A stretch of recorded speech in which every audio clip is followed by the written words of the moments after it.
வணக்கம். இன்னைக்கு நம்ம பார்க்க போகிற சமையல் என்னன்னு பார்த்தீங்கன்னா, உடல் எடை சுகர் கண்ட்ரோல் பண்ணுற மாதிரி ஒரு அருமையான தோசை ரெசிபி தான் பார்க்க போகிறோம். இந்த தோசை வரகரிசியும் துவரம் பருப்பும் வச்சு செஞ்சுருக்கேன். அரிசி இதில் சேர்க்கறது இல்லை. உடல் எடை சுகர் லெவல் கண்ட்ரோல் பண்ணணும்னு நினைக்கிறவங்க தாராளமாக அந்த தோசை டெய்லியும் எடுத்துக்கலாம், காலையிலையும் எடுத்துக்கலாம், நைட்டுக்கும் எடுத்துக்கலாம். ஸோ வாங்க அந்த அருமையான வரகரிசி துவரம் பருப்பு தோசை எப்படி செய்யலாங்கிறத பார்க்கலாம். இப்போ பார்த்தீங்கன்னா ஒரு பவுலில் நான் இந்த கப்பில் தான் எடுத்திருக்கேன். ஏதாவது ஒரு கப்பு நீங்கள் அளந்துக்கங்க. இது ஒரு 2 பேர் சாப்பிட்றதுக்கு இந்த அளவு எடுத்திங்கன்னா உங்களுக்கு கரெக்டாக வரும்.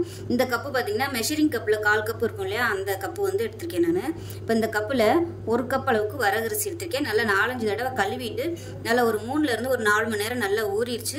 உங்களுக்கு டைம் இருந்துச்சுன்னா முதல் நாள் நைட்டே ஊற வச்சு நீங்கள் காலையில் பண்ணுறதுனா கூட பண்ணிக்கலாம். நான் ஒரு 5 மணி நேரம் ஊற வச்சுருக்கேன். இப்போ அதே கப்பில் 2 கப் அளவுக்கு, இந்த கப்பில் 2 கப் அளவுக்கு துவரம் பருப்பு, அதுவும் நல்லா கழுவிட்டு 4-5 மணி நேரம் ஊறிடுச்சு. 1 டேபிள் ஸ்பூன் உளுந்து, 1/4 டீஸ்பூன் போல் வெந்தயம், இதையும் நல்லா கழுவிட்டு ஊற வச்சுருக்கேன். நான் வீடியோ காமிக்கணுங்கிறதுக்காக தனித்தனியாக ஊற வச்சுருக்கேன். நீங்கள் எல்லாத்தையுமே ஒன்றாவே ஊற போட்டுக்கலாம். இப்போ இது ஒரு மிக்சி ஜாரில் சேர்த்து அரைச்சிக்கலாம்.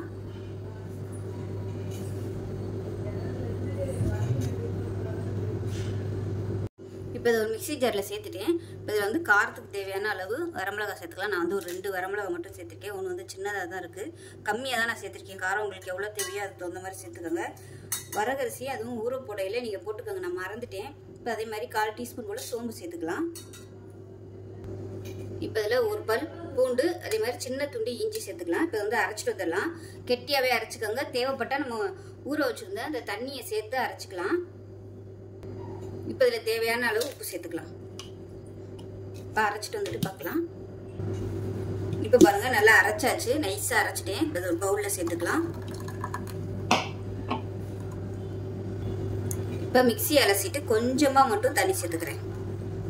இப்போ நல்லா கலந்து விட்டுட்டு இது ஒரு 2 மணி நேரம் புளிக்கட்டும். உடனே ஊற்றுறதுனால நீங்கள் ஊற்றிக்கலாம்.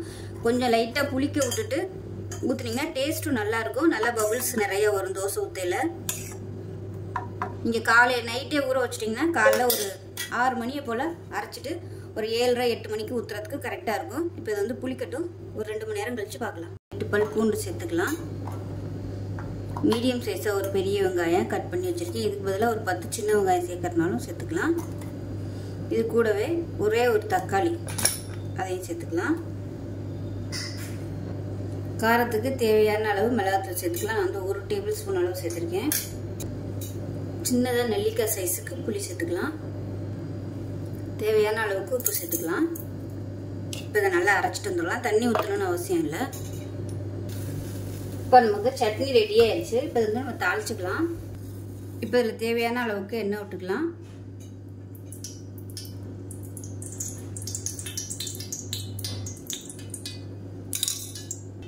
கடுகு 1 டீஸ்பூன் சேர்த்துக்கலாம்.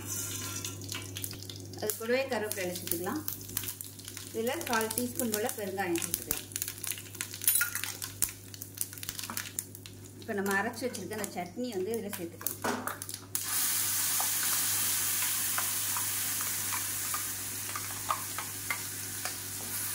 நல்லா கலந்துட்டு பச்சை வாசனை போகிற அளவுக்கு மட்டும் லேசாக கொதிக்க விட்டால் போதும். ரொம்ப கொதிக்கணும்னு அவசியம் இல்லை. இப்போ நல்லா கொதிச்சிருச்சு, அமர்த்திடலாம்.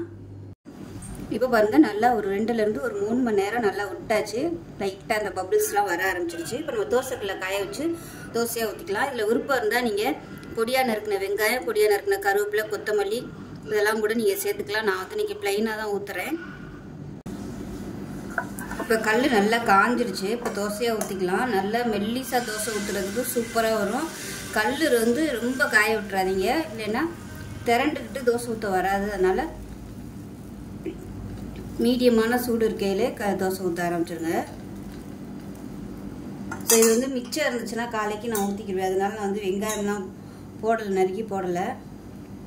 வெங்காயம்லாம் நறுக்கி போட்டு மிச்சம் ஃப்ரிட்ஜில் வச்சோம்னா கெட்டு போயிடும். அதனால நான் போடலை. நீங்கள் விருப்பப்பட்டால் வெங்காயம், தக்காளி இதெல்லாம் கூட நல்லா பொடியாக கட் பண்ணி, கேரட்லாம் கூட நீங்கள் வேணும்னா அதில் போட்டுக்கலாம். டயட்டில் இருக்கிறவங்களுக்கு இந்த தோசை நல்லா ஹெல்ப்ஃபுல்லாக இருக்கும். ஏன்னா இதில் நம்ம அரிசி சேர்க்கல. அதே மாதிரி சுகர் பேஷண்ட்டாக இருக்கிறவங்களுக்கு இது ஒரு அருமையான தோசைன்னு சொல்லலாம். இது வந்து ரெகுலராக எடுத்துகிட்டு வந்தீங்கன்னா சுகர் லெவல் நல்லாவே கண்ட்ரோலில் இருக்கும். இதோட மாத்திரையும் நீங்கள் எடுத்துகிட்டு வரும்போது சுகர் வந்து நார்மலாக தான் இருக்கும், ஹையில் வந்து ஏறாது. இது வந்து லோ கிளைசமிக் ஃபுட்டு தான், அதனால் தாராளமாக நீங்கள் எடுத்துக்கலாம். இது வந்து ஒரு 2 தோசை சாப்பிடலாம், இது நிறையவும் சாப்பிட முடியாது. அதனால் 2 சாப்பிட்டிங்கனாலும் உங்களுக்கு வந்து நல்ல ஹெல்த்தியாகவும் இருக்கும், சுகர் லெவலும் அதிகமாக ஏறாது. காலையிலே நைட்டுக்கும் கூட எடுத்துக்கலாம். இது வந்து நைட்டுக்கு எடுக்கிற மாதிரி இருந்துச்சுன்னா ஒரு 6:30-7 மணியை போல் நீங்கள் வந்து டின்னரை முடிச்சிடணும். அப்போ தான் உங்களுக்கு கரெக்டாக வரும். 8 மணி 9 மணிக்கு மேலே இது சாப்பிட்டிங்கன்னா உங்களுக்கு செரிமானமாக லேட் ஆகும். ஒரு 6:30-7 மணியை போல் சாப்பிட்டிங்கன்னா உங்களுக்கு அடுத்த 2 மணி நேரத்தில் சுகர் லெவல் வந்து நார்மல் ஆயிரும். ரொம்ப ஹையில் வந்து போகாது. இதை சாப்பிட்டுட்டு உடனே மாத்திரை சாப்பிட்டிங்கன்னா உங்களுக்கு சுகர் வந்து 2 மணி நேரத்தில் படுக்க போகிறதுக்குள்ள சுகர் வந்து நார்மலுக்கு வந்துடும். வீட்டில் வந்து சுகர் பார்க்குற அந்த கிட்டு வச்சுருந்தீங்கன்னா இதை சாப்பிட்டுட்டு மாத்திரையும் போட்டு நீங்கள் செக் பண்ணி பாருங்கள். கண்டிப்பாக சுகர் லெவல் வந்து நார்மலில் தான் காமிக்கும், ஹையில் காமிக்காது.